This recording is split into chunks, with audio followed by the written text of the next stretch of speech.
The Tampa Bay football Buccaneers sit atop the NFC South with a 3-1 record heading into their early bye week. And myself, alongside many of the general public, are very surprised, as expectations for the Bucs were pretty low. So I sought out to answer the question, how are they winning, and is it sustainable against their upcoming opponents post-bye week? So, yeah. The Buccaneers are winning because of three things that are coming in crucial times, and they're pretty basic football stuff. But I want to go through each of the three little, categories I have and talk about them. The first one being the defense forcing turnovers, which has undoubtedly been the biggest thing for Tampa Bay, as they have forced either 2 or 3 in each of their 4 games and have either won the turnover battle or tied it with the Philadelphia Eagles in a very lopsided game. Starting off with the Minnesota game, we get to establish a pretty good theme that the Buccaneers have been able to do.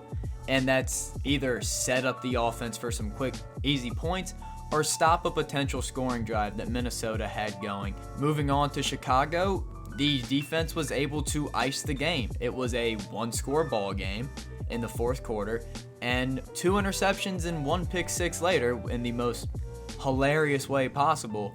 Bada bing, bada boom. Tampa Bay wins 27-17, and in a, once again, very lopsided game versus Philly, they did stop near red zone trips 3 times, which is very impactful if the offense could have done something, but the defense wasn't without its own faults as well. And just the other day versus New Orleans, they were able to set up a touchdown and 2 turnovers to finish a pretty ugly game off, specifically for the Saints. But these turnovers have done wonders, which is the most obvious football statement of all time. But with an offense that kind of has that low potential, it is highly needed. And Tampa Bay is getting it done at the right time, setting up 10 points over 4 games for the offense, and being able to ice the game and stop red zone trips. Pretty impactful to a football game. Something that the offense has been doing, though, as we're transitioning to that, is winning the time of possession battle. Now, Tampa Bay is not glamorous in this stat, as they do sit 17th in the league, but they've also won the time of possession battle in 3 of 4 of their games, which those were the 3 of them that they won. And something that I found pretty cool was that in each of their 4 games, they did have the longest scoring drive. Once again, versus Philly, the Eagles had a 9-minute, 22-second drive just to finish off the game, and 3 drives over 5 minutes in length. So we're just going to excuse that one for right now and look at the wins, as we're going to talk about the rest of this season and the implications of this Philadelphia game later. But looking at these longest drive moments in the time of possession battle, they came at pretty crucial moments, as in week 1, it came in the first drive of the second half and took a 10-10 tie to a 17-10 lead. And in week 2, it was Tampa Bay's first drive of the second half, where they took a 13-10 lead to a 2-possession ball game at 20-10. And to make Tampa fans feel better, because I assume that's the only people watching this, to be fair, the longest scoring drive versus Philly did come at a cool moment, as it did tie the game at 3-3. And against the Saints, it came in the second quarter, as Tampa took a 7-3 lead and quite simply never looked back. And the 2 methods of winning I've talked about obviously play hand in hand. The more turnovers you force, the less time the opposing team possesses the ball. And if you have long scoring drives, that's a pretty cool wombo combo that does allow Tampa to win the time of possession battle in 3 of their 4 games. And there is one more piece of the puzzle, and that is the quarterback. And I'm not going to be the guy that praises Baker Mayfield for a 4-game performance, but he does deserve some love, as Baker's efficiency has been saving this offense and doing just enough, scoring just enough points in 2 of the 4 games, with the defense doing what they're doing and that's all it takes to win a ball game sometimes, and I'm going to show Baker some love right here. As his efficiency, he is one of 9 quarterbacks with a QB rate of 100 plus. Baker has thrown for 7 touchdowns and 2 picks, which those 2 picks make him 13th in interception percentage, which obviously not a great spot to be. But then when you factor in the touchdowns, only 2 players have a lower interception rate and have 7 or more touchdown passes, and those guys are Justin Herbert and Russell Wilson.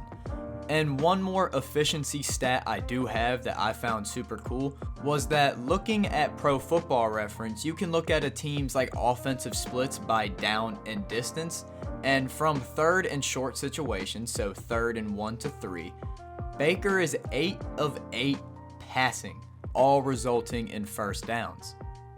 And you can see there is kind of a formula to what Baker's doing, not from a play calling perspective. I'm not going to be the guy that breaks down film because I'll look like an idiot, but I can use the next gen stats aggressiveness percentage metric for a quarterback, which is essentially what percentage of your throws come when the receiver you are targeting has 1 yard or less of space from a nearby defender, and Baker Mayfield comes in at 10.4% of his throws being quote-unquote aggressive, which puts him at the 4th least aggressive quarterback in the league. And it's for good reason, as looking at next-gen stats, kind of QB performance by passing zone thing that they do, you can see that he is 3 for 10 of throws that are made 20 or more yards down the field, but 2 of those 3 completions have come for touchdowns. And for an offense that probably won't put up 30 points consistently, hey, you'll take that. But I just spent over 7 minutes praising a team that could very easily fall off the ropes. And that's not really a knock against them, it's just there are always teams like this that start hot and finish bad, or start bad and finish hot. And yeah, the Buccaneers, due to just pure expectation and narrative, which is the best way to look at football, of course, definitely have the most potential to be in that first category, all due respect. But I do want to look at their next 4 opponents coming out of the bye week and just talk about, will they be in that category? Because they got a pretty tough schedule coming up. Actually, I'm just going to extend it to like 6 games. Screw it. With many of these teams having very good running games. And this is where we loop back to the Philadelphia game, as Tampa has not given up many rushing yards, besides Philadelphia. And their 3 wins, they have given up 70 or less rushing yards. Against Philadelphia, they gave up 201, and most importantly, in my opinion, DeAndre Swift was averaging 6.2 yards before contact per carry, which is fucking nuts. And until week 13, I don't really think they get a break when it comes to facing teams with rushing attacks with either great players in it or just straight up great rushing attacks, as you got the Detroit Lions, the Atlanta Falcons, Buffalo Bills, Houston Texans, Tennessee Titans, San Francisco 49ers, and the Indianapolis Colts. And that's going to be my key thing to watch with Tampa going forward as they sift throughout the muck of the season. Because do I think they can force turnovers versus these teams? Quite frankly, yes. Now, if the opposing game's rushing game is working, do I think they can keep up with their offense points-wise? No. And that's going to be my fun thing to watch, considering just the vast difference in what their rush defense did against guys like Alexander Madison, Khalil Herbert, and Kendre Miller and Alvin Kamara's first game back. And then you look at what the Eagles did, and it's like, whoa, this might not be sustainable, but hey, we'll see. You wanna know why?